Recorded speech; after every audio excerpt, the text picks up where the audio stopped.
to start a brief programming and hear from a few folks who are doing amazing work in the direct cash space. My name is Stacey Rutland. I'm founder of Income Movement. So happy to have you all here. First, I just want to give a round of applause for everybody for not only taking the time to be here, but also to do the amazing work that you are doing in celebrating, inspiring folks, and doing the hard work of running programs, being advocates for direct cash. Income Movement is a national organization. We work to build the grassroots and coalition side of the effort to get a federal basic income passed here in the United States. So we do work at that national level, work with policy folks, work with the organizations that are helping leading pilots, Mayors for Guaranteed Income, and a pretty broad set of really ecosystem ecosystem organizations that are doing national work.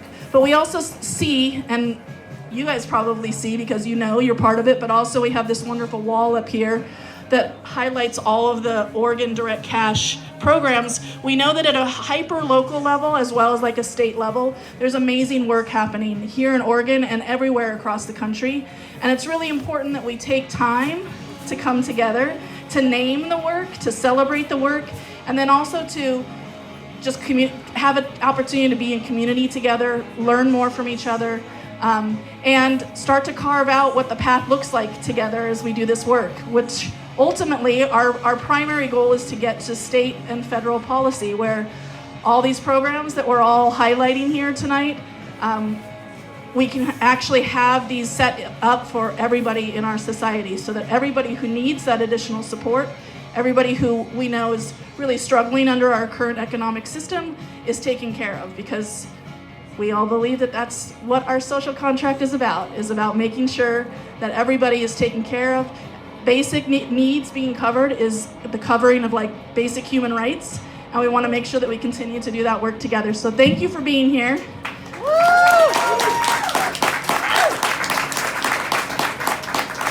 So I'm not going to speak for very much longer. There's some amazing folks here in this room, in this space, who are doing important work both at a local level as well as a state level. So I'm going to just be MC here for a little while and introduce some folks. I hope everybody's had a chance to come and read some of what's up here. I know people have been kind of standing in front. At some point before you leave, come and read a little bit more about the different programs that are happening here in the state.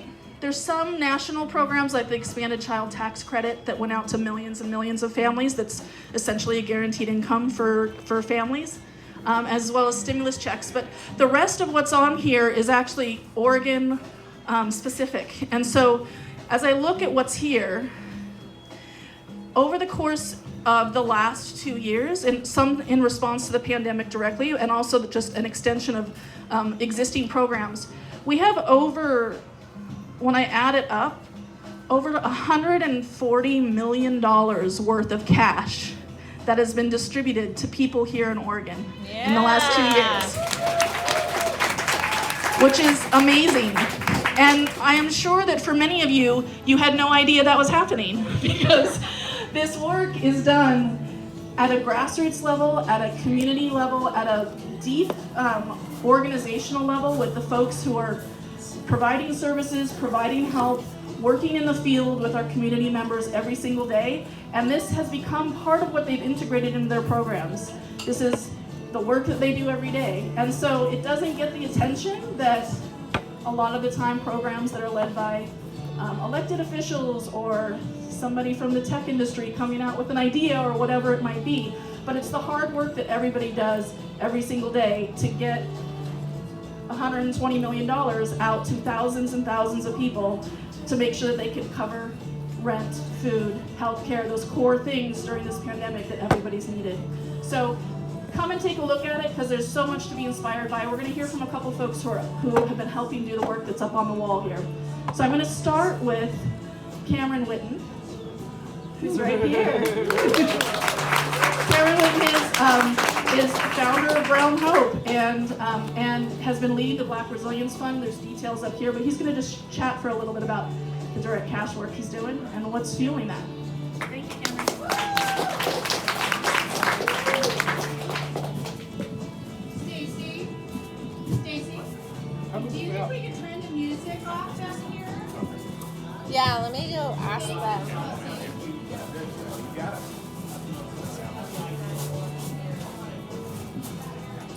Hey everybody, how are y'all doing tonight?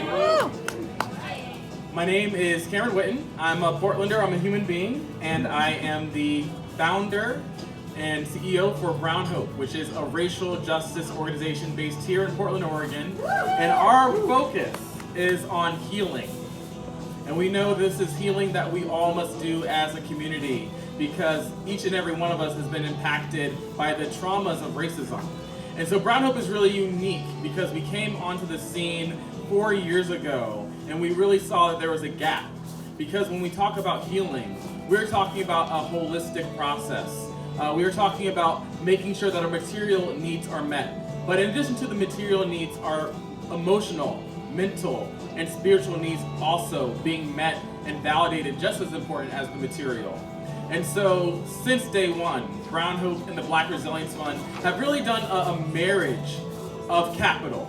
We care so much about financial capital and making sure that Black, Brown, and Indigenous communities get that capital completely red tape free, completely trust based. We also care about that social capital, that infusion of love and connection that we all need and deserve. Red tape free, free of bureaucracy, all of it. Unconditional.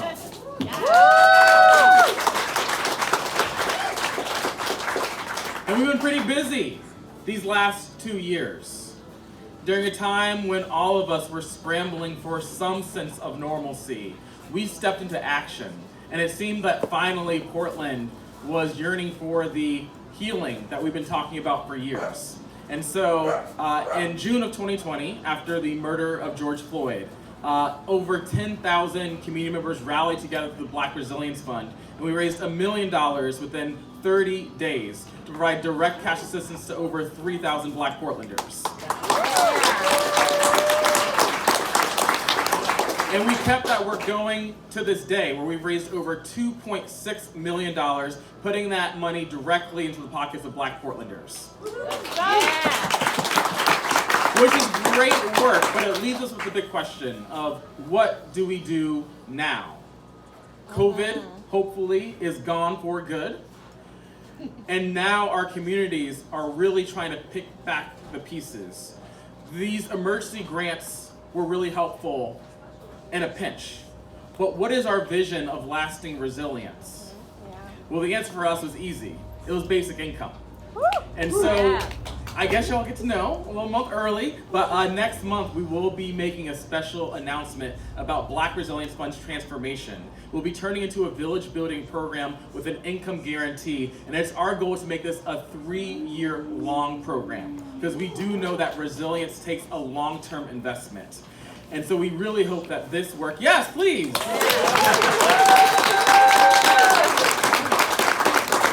I know I'm hanging out with nerds, y'all want all the details. The details will come out in a month, but we really do care that we are invested into this work long term. So when we talk about basic income, we're not talking about a basic pilot. We're going out here ambitiously, setting out a foundation of resilience that can last for generations. And just like we did in 2020, this initiative is going to be fully community funded. So that means that all y'all need to open up your pocket. Hey, Tracy! Y'all need to open up your wallets, open up your pocketbooks. If you got Bitcoin or Dogecoin, any coins you got, we need them. Because together, we are showing the rest of this world how innovative, bold, and courageous we can be. So I appreciate every single one of you, because I'm sure half of y'all already donated to the Black Resilience Fund. But it's been a year. We haven't seen you since. Please watch out for our announcement. We're really hoping to make this get some traction, because even nationally, they'll be inspired by the work we do here in Portland. Thank you all so much. Awesome. Thank you so much, Cameron. And you know, one of the benefits of you guys signing up and being on our kind of roster is that when amazing things like the Black Resilience Fund is announced, we'll make sure that we share it with you guys. So you'll be part of the kind of updates that happen across this broad coalition, so that we can just keep that energy moving. So don't worry, you'll definitely hear about it. The next group that a person that we wanted to bring up was actually for another pilot here. It's the Youth Direct Cash Transfer pilot. And we have Matthew Rasmussen here, who is part of the Oregon Department of Human Services. And he's going to talk a little bit about a pilot that's about to launch with homeless youth here in Oregon. Woo.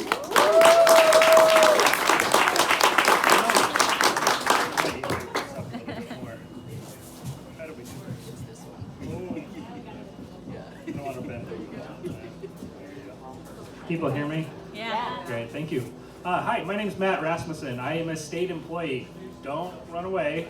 Don't leave. State employees are nice, I promise. Some of us are. Yeah, thank you. So I oversee the Youth Experiencing Homelessness program through the Department of Human Services in Salem. I oversee a program that does a variety of different things, but it is a very small program to the tune of I am the sole agency, sole department, sole program responsible specifically for youth experiencing homelessness, and I'm allotted through the legislature $1.5 million per year for the state to do that. It does not go very far, and so as a result of that, it has been a program that has stayed pretty small. We haven't had a budget increase since 2015 until 2021, so really small. In order to try to build ourselves a little bit out of that, last year, we did an overall statewide assessment on youth homelessness. It was a long process and was very heavily youth focused. We wanted to get a better grip on what communities needed and specifically what young people needed. We're talking young people ages 14 to 24 is when we're talking about young people. And it was really interesting through that process is historically we have funded certain items for youth that are necessary. Shelter, outreach support, drop-in day services, job development and mentoring support. And this was all part of that conversation. Through that conversation with young people, we engaged with about 50 young people through that process. And it was really, I don't want to say eye-opening, but there were some young people who said, this is all really great. We want to provide our voice to this. But at the same time, has anybody thought about just giving us some money? Yeah. And it was not really a groundbreaking thing, but it was just well, why haven't we really thought about that? And it's well, if we can get to a point where we have the ability to do that, let's really explore it. And then through the pandemic and through some partnerships that have probably come on board from me whining for 6 years, we were able to gather some funding through a partnership with our Office of Housing and Community Services, where they gave funding specifically for let's do a direct cash transfer pilot for young people, and let's do it quickly. So we're partnering with national nonprofit Point Source Youth, if people are familiar with them, to do this work. They've been trying to launch a program in New York City, I think, for 3 years. And then people like me get in the way and start asking questions, and it gets pushed back and pushed back and pushed back. So we started this project in February, and we are still on track to start paying young people beginning July 1st. So we're hoping to go from nothing to paying young people within about 5 months. Yeah, really exciting stuff. Just to go over very basics at this point, we are in the process. We have selected a couple of community-based organizations. We're going to be supporting 60 young people in the Portland metro area and 20 young people in Deschutes County. We're working with nonprofit providers there to provide services for young people. But what's really exciting about the services is receiving the money is not dependent on accessing the services. They are available to young people, but if a young person is I don't really need that, I don't need that support at this time, they do not have to meet with the case manager. They do not have to check in to receive said funding. I worked in child welfare for many years. There's a lot of funding that is dependent on checking in with your provider or checking in with your case manager or providing a budget. There's nothing of that attached to this. We're working with nonprofits here. Native American Youth Association is going to be our primary provider here in the Portland area, which is really exciting for us. They are anticipating that there'll be many young people that are in Portland that will be moving back to their county of origin or their reservation because there's actually funding and support to do that, which is really exciting. We're also partnering with a smaller organization in rural Clackamas County called Ant Farm. which is going to be doing assisting about 10 young people, and then J-Bar-J Youth Services in Central Oregon will be providing that level of support. From the financial piece, we will be providing young people in the Portland and Clackamas areas $1,000 a month to be able to utilize towards their housing and their needs, as well as a one-time $3,000 payment to be used for anything that they need. It could be used for buying a car, it could be used for fixing their car, it could be used for moving expenses. That is available to them to be able to utilize. And in Central Oregon, we're going to be providing $750 per young person per month, as well as that $3,000 one-time payment. So we're really excited about it.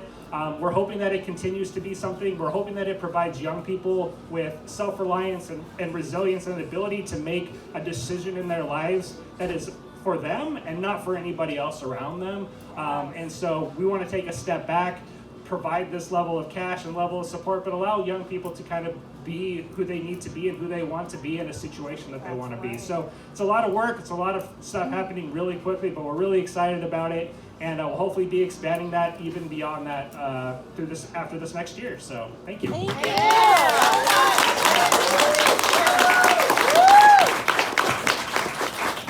So awesome, so exciting. I love hearing about all the different versions of direct cash that are happening, and definitely the idea is in particular with youth homeless populations, this idea of giving a lump sum, a larger chunk, so that people can make that big move that they need to towards that we know, especially when it comes to housing or kind of being able to cover the big costs that once a month $1,000. It takes a while to save up enough to actually be able to move or find the housing that you're looking for. So I love that there's that flexibility and so much for us to learn about what it means to have large chunks of money going out, as well as the kind of follow-up of the monthly. So very awesome. The next group that I wanted to highlight is actually probably an organization here in Portland that we all know and love. It's Street Roots, and Andrew Hogan is going to come and talk just a little bit about some direct cash they've been doing.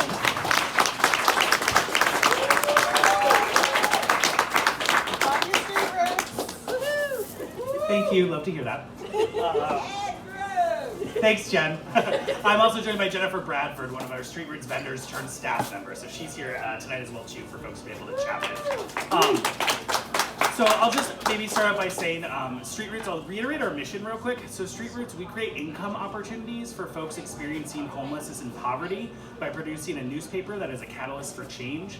And the reason that I say that is that when COVID hit, one of the first things we had to do, unfortunately, was stop printing our newspaper because our model of in-person interaction in the public sphere was completely against all the stay-at-home orders. But in doing that, it was a very difficult decision because it meant we cut our vendors off from their income source. So the first thing that we did when we decided to stop printing the paper is we decided to create an assistance fund. So we just asked the community to provide cash donations, and what we would do is we would aggregate that. We had to figure out some kind of internal formulas based on people's sales and the papers that they purchased to be able to do a weekly cash payment to our folks, all during the 5 months when our newspaper was not in print. This was by no means the actual income that folks could make. Part of that is because we don't actually know the income our vendors make. They're their own small business owners, so they buy that paper for $0.25, they sell it for $1, they also get tips. We don't have that information, so we kind of had to extrapolate and do the best that we could. That said, we also recognize that we didn't necessarily have to be the only ones that were providing this direct cash support to our vendors, that there were other things going on that we could tap into. So one of the other things that we did is we partnered with the Lewis and Clark Low Income Tax Clinic, and we signed up over 250 vendors and unhoused folks to get their federal stimulus checks. So it's a very easy way that we can get cash directly into people's pockets. We also partnered with the Black Resilience Fund a little bit for some of our Black vendors, making sure that they could fill out their application and get assistance money and support in that way. Though not quite direct cash assistance, in addition to all of this, our office had to stay open during COVID because our vendors who are unhoused often use it as a mailing address, so they get those stimulus checks, their benefits, their medications. And so to be able to do that while the staff was really sheltering at home, we brought a bunch of vendors onto staff and roles to keep that office open 5 days a week during COVID. So again, that isn't necessarily basic income. We were paying folks for their labor, but that did translate into 4 of those vendors actually getting permanent staff roles with Street Roots once we were able to return back to print.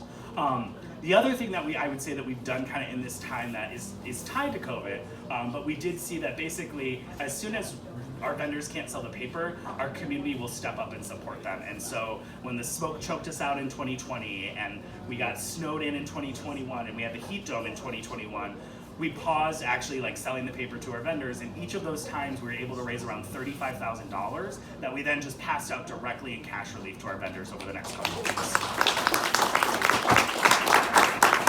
Jen, is there anything that I've missed or anything else you might want to highlight?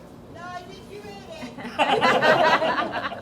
All right, awesome. And I think, the last thing I'll say, just as we're maybe thinking about funding, there was definitely some government support through like the CARES Act that we were able to get, but the bulk of the money that Street Roots passed out to our vendors came from the community. So we were able to raise about $750,000 over the course of 6 months. And so to me, that is just, again, I think from what I've heard from some of the other folks who have spoken about just that there is a tremendous groundswell right now of community support for mutual and direct aid, and I think that easily translates into universal basic income. So, all right, thank you folks very much.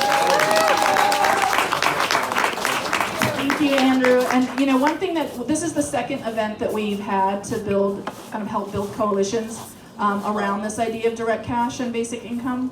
About a month ago, we had a smaller intimate dinner with a lot of organizations, leaders of different organizations across the state and across the broader Portland area. And it was really an opportunity just to bring people together that are doing important work and to kind of celebrate that work. We had a nice meal together, had drinks, and just talked. And one of the things that was interesting that came out of that, and this is kind of just piggybacking on what Andrew was just talking about around Street Roots, is Street Roots was there, and 15, 20 other organizations. And as we were having the conversation, it became really clear really quickly that almost everybody at the table had been participating in some kind of direct cash program, but had no idea that each other was doing that work, or that there's this broader kind of movement towards basic income happening in Oregon as well as kind of across the nation. And so it was a lot of really kind of cool aha moments as people would describe the work that they were doing and how their organization had been responding to the pandemic, and then being like, hey, wait, I've been doing that too. Oh yeah, we brought cash together and passed it out. Like, oh, there's this whole real movement happening. And for us, it was really exciting. And this evening is exciting because it's formalizing, it's publicizing together that this work is happening. It's been happening for years, but let's come together and make like the most of it and coordinate it so it can really lead to policy, because that's where we want to go, right? We want to make it so that this doesn't fall away once the pandemic and pandemic dollars are going away. We want to make sure it kind of continues. So Let's go. Let's do it. And to that point, the last group that's going to talk today is actually related to a state ballot measure that is about direct cash. So the Oregon People's Rebate, both Antonio and Anthony are going to come up and speak about this for a few minutes so you guys can see that not only is it happening kind of organically and deeply inside our communities, but there's an opportunity for it to happen all across the state. So let's hear a little bit more from them. Come on up.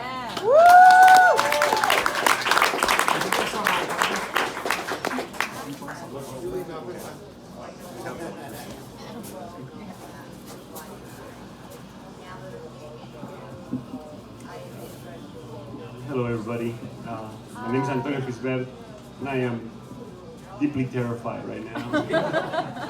We love you. We got you. We got you. So about 4 years ago, I helped convene a group of friends from around Eugene, Springfield area to have a deep conversation about reimagining Oregon that works better for all of us. And here, as the chief petitioner of this ballot initiative, as the product of that work, those 8-9 months of conversation, consensus-driven conversation, I feel like I'm the steward of that work. The Oregon People's Rebate is a pretty simple idea, and it's a testament to the power of this diverse group of people who imagine a better society. The group of folks, by the way, is super diverse. I should mention that, not just like racially, but also like age, political affiliation ideology. We had like registered Republicans with like anarcho-communists in the room together. And it's like, and everybody in between. And so it was just awesome and radical. And the basic idea is that there really is a way to reduce overall poverty in Oregon by about 15%. That's sort of a very easy thing to do. And you can do that if you just increase the minimum corporate tax rate a tiny little bit more for giant corporations like Comcast. And it took us about 8 months to get there. We had to do it in a way where this benefit stacks on top of any other income-based benefits. That's like a super difficult thing to do, just because of like means testing and like benefit cliffs that are built into the system that are like super awful and classist. But anyway, the outcome in 4 pages of proposed ballot initiative, if you want to read 4 pages of law, proposed law technically, is that we're going to have giant corporations like Comcast pay a little bit more in taxes, and then we're going to give that money to the people of Oregon.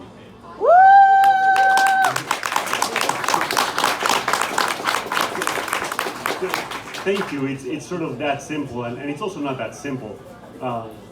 Surely somebody should have thought of that. Surely somebody should have thought of that before we did, but somehow it never got made into a law. I don't know why. But so it turns out that if you do that, right, we'll generate about $3 billion worth of revenue. That's a conservative estimate, and there's about 4 million Oregonians. So that divides out into about $750 per person per year for everybody in Oregon, regardless of age, income, and status. That's super important, right? So every Oregonian, and the only requirement is to spend 200 days in the state of Oregon, the prior calendar year. Every Oregonian will be eligible to claim this rebate, regardless of anything else. So regardless of income, of age, right? This is great for families because a family of 4 will get 4 rebates for about $2,000. Also, you don't have to file taxes to get this rebate. So our friends or neighbors who are unhoused, incarcerated, or undocumented are equally eligible to receive this rebate. So that's super awesome.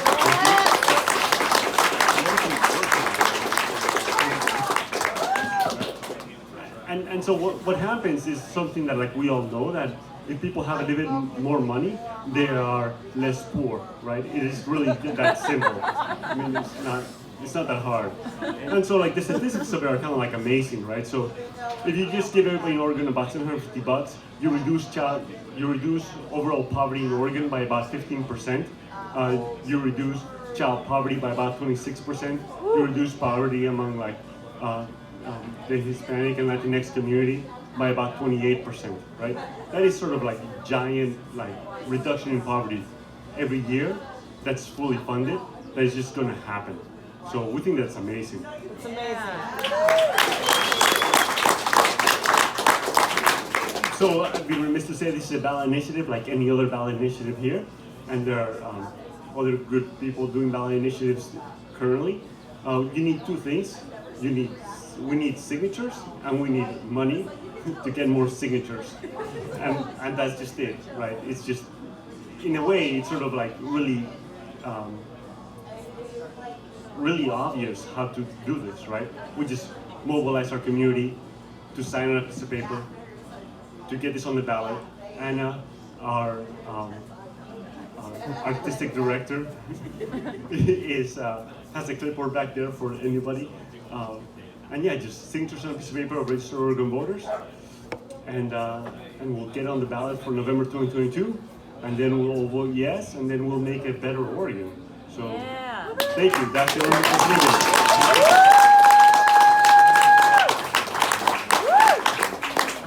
I'm batting cleanup for Antonio. My name is Anthony Johnson. I'm the political director of the Oregon People's Rebate. I have been where Antonio has been as chief petitioner for 3 statewide ballot measures. I was chief petitioner for Measure 74, 91, and 110. I'm a former criminal defense attorney, so previously my campaign work has been centered around drug policy reform.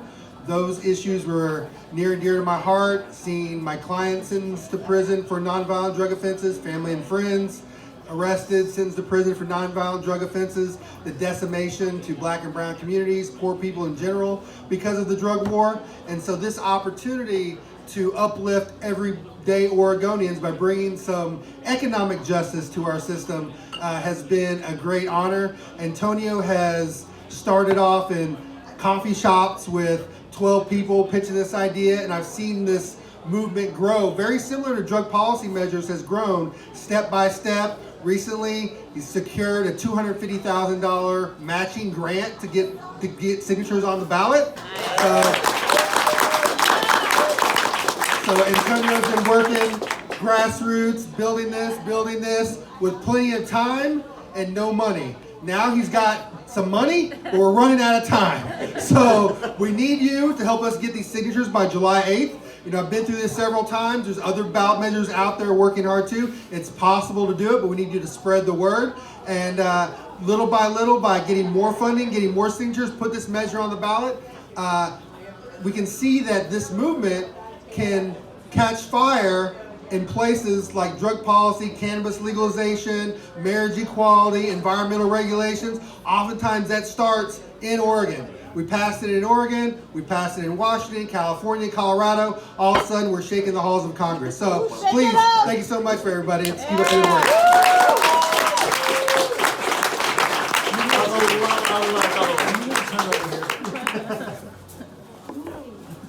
And I'm sorry to have to come back to you all, but so I live in Philomath, which is next to Corvallis. It's beautiful this time of year. You should come visit.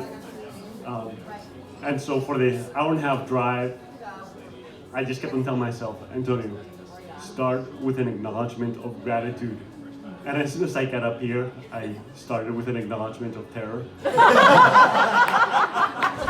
So I'm sorry about that. But I'd be remiss to not go back and just say thank you, like really, because, you know, for me personally, I wouldn't be here without the help and the support and the effort of just so many people across the state. I think that what we're trying to do here is just an all hands on deck kind of effort. So, you know, so thank you for Stacy, for example, who's been amazing and like super helpful. Like, and then thank you to Patty and Anna and Anthony and like just a million people here, Trevor, who just have been helping. And thank you to everybody who's across the state doing the hard work of getting those signatures and like making the calls and like making it happen. So for our campaign and also for like the work that you all are doing, thank you.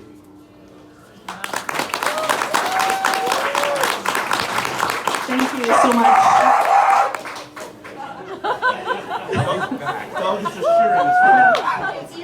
So I'm taking the cue that we need to wrap up. Too much time on the mic. So I do want to just say a couple of last things. I didn't really speak to like what basic income is and what's kind of fueling this. There's so many folks here who are already deeply involved in it that I didn't think that it was necessary. But I do just want to, it's kind of a theme through all of these different programs as that we've heard from. The goal of basic income is really about moving us towards a dignity economy. Right now, our economy is not functioning around human dignity and how to support and build human dignity. And so we have a wall in the room that many of you guys, as you were coming in, you read some of the different pieces up there. It's a wall that says, what would you do? You know, how would having a basic income impact you or somebody that you love? And I just wanted to read a couple of the different things that are up there because I think this is a good way for us to kind of leave being reminded of the impact, reminded of kind of the fuel of why we're doing this work. So one of the folks put something up there, put a thing up there. Young people will be empowered to make their own decisions and live a life with self-determination, which we heard over and over tonight. I could pay down the principal on my student loan, not just the interest. Get out from under crippling debt. Not worry about choosing between healthcare and rent every month. So these are the things, these are the experiences we know people here in Oregon, people across the country are having, and really people across the world. And we're just very excited and inspired and happy to be here together with you working on this mission towards moving us towards a dignity economy and taking care of our people and our community members. So thank you. Have a wonderful rest of your night. Drink, eat. We have the place till 9, but looking forward to further conversations with you all. Thank you so much, you guys.